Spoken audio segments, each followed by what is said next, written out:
And you know about the prejudice, you know about the discrimination, but right here on the front of the bus is the racism. Because racism exists in the unchecked and the unchallenged normal. My question is, 60 years later, what in the world is a Pepsi ad doing on the front of a bus company that makes black people sit in the back? What in the world is it doing there? I mean, did the Pepsi CEO look back on that today and go, yeah, that was a fail, shouldn't have done that? Are they ashamed? Are they ashamed that they would, well, let me ask you this, could they do it today? If I started a bus company in Jacksonville and say, I got this great thing, beautiful buses, I want Pepsi's name on it. They said, let's do the deal. I said, but the deal is gays, blacks, and Jews sit at the back. They couldn't put their name on that.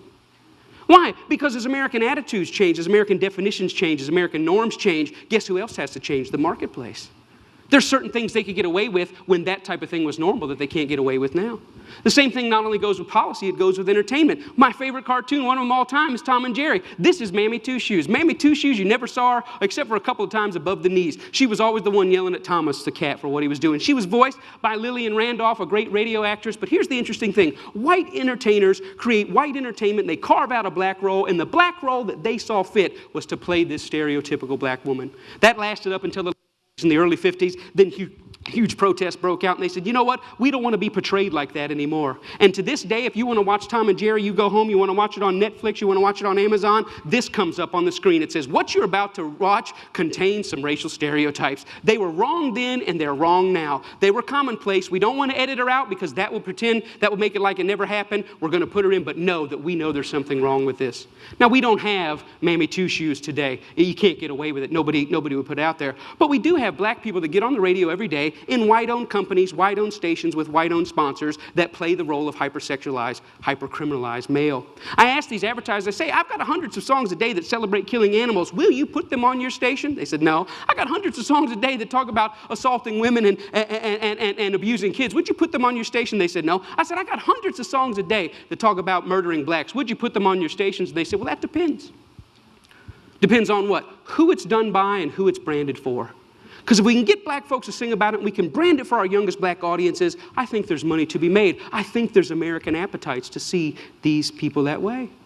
I said, how can you say that? They said, well, look, it's what these artists know. It's what they, black people, create. It's, matter of fact, our surveys say it's what they want to hear, which speaks of a sickness. How do we live in a society where somebody says, you know what, I'm inspired to write a song that celebrates murdering another person. And then a person says, I'd like to put that on my station. Another person said, I'd like to pay for it. And then there's people out here in the audience that go, I'd love to hear it, as long as it's black guys. Because even white people buy rap music, buy this type of stuff, because we know that when we want to hear about killing each other, we know who to turn to for that type of inspiration.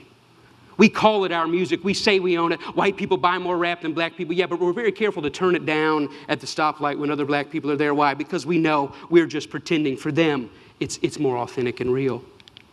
I always ask the companies, what about your name? What about your brand? What about your value? And the largest radio company in the world said this, it's okay that we only have drug dealers on our black youth stations. We only have murders on our black youth stations. We support black charities. We give out water at the Martin Luther King parade. I think we've got it covered. We've bought them off. This video was sent to me by legendary Just Saying Though. And it's entitled, Black Murder is Normal. The speaker is Michael Smith. It's TEDx in Jacksonville. It's 19 minutes long. Go watch that shit. My ducks, my swans, welcome to the pond. My name is Dorian from Group82music.com, and right here we have a great speaker, Michael Smith, talking about how black murder is a marketing strategy. He hit so many points in this entire video, but I want black people to really understand what's going on. There is nothing that moves in this country without money behind it. Education, religion, politics, charity, music, movies, sports. When black people get behind something, we can push shit at a level that it can't reach when we're not behind it. Obviously, they knew this when we were picking cotton and getting our ass beat and getting raped. But once we became free and they gave us nothing but fucking pig intestines to eat, they saw that black people can really, really move the needle on commerce. They have normalized us abusing each other. And I'm not gonna go the rap route, because we all know people are products of their environment. This is music we've been hearing for a while. But I wanna take it to social media, to the middle class, the black middle class. The amount of negative shit that y'all click on a daily basis from the Shade Room, which is black owned, is fucking embarrassing. The amount of ways y'all tear down black men in your comments on whatever post. Somebody gonna say shit about me on this one. Those of y'all that wanna tear down black women. What kind of nigga does some shit like that? I don't see it that often, but when I do, I'm like, that's a weak ass nigga doing some weak ass shit. What is the reason that we are socialized to tear each other down? Kamala Harris is being pushed in this narrative that they've been pushing on us for a long time. She's married to a white man. She's taking care of his kids. She has no kids of her own. But when you go to Google and you type in Kamala Harris' husband and you go to images, one of the first 3 images you're gonna see is her husband, her, and a racially ambiguous child that she's holding in her arm.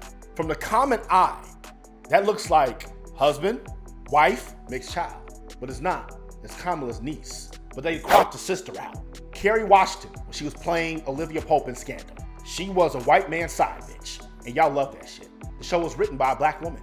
Insane. They convinced that black men don't protect black women, because you can't say we don't take care of our kids anymore. Now it's we don't protect black women, right? And then they feed that shit non-fucking stop. They view our women as fucking sex objects, like they're doing with Kamala Harris, and they view our men as murderous monkeys who need to be removed and institutionalized. It's in every facet of society. And the music industry does it worse than anybody.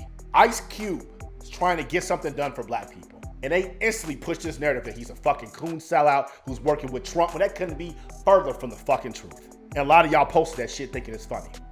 Will Smith was on Facebook, listening to his wife tell him how she had sex with someone else who was half his age. He's crying. And for some of y'all right now, that's your goddamn profile pic. They're trying to tear down black men, trying to destroy black men and erase us like they've been doing since we got off that fucking boat. Why do y'all participate in that shit? Why do y'all share that shit? Why do y'all laugh at that shit? Why do y'all write them negative comments? I'm not mad at the rappers and the music, but I am mad at the labels that push that shit and don't push the opposite. People gonna speak their truth, but why is black truth sex, murder, and dysfunction? And the only time we get stability in any capacity is when the white person comes in. It's fucking everywhere. And I know some of y'all, you 14-year-old virgins that watch me on YouTube, you're pulling the race card. Bro, there is no race card. Because I'm telling you right now, if you walked one day in a black person's shoes, you would understand what racism truly is, and you wouldn't wish this shit on nobody. If black people could make racism go away tomorrow, we fucking would. I gotta deal with this shit every fucking day of my life since I came out of the womb and to the day I die. For those y'all that are gonna get in positions down the line where you're making film, you're making television, you're making music, I want you to think about everything I fucking said today. Some of y'all have already clicked off the video, good. Get the fuck out. If you watch it to this point, this message was for you. And be conscious of how people who don't look like you are being perceived. I'm not asking y'all to save us. We're gonna take care of ourselves. But what I am asking is to not keep contributing to this shit. You wanna sell your soul for that? Unfollow me and unsubscribe, if that's how you feel. If you along for the ride with me and all the black people you know, start speaking up when you see shit like this, like Pastor White Mike did.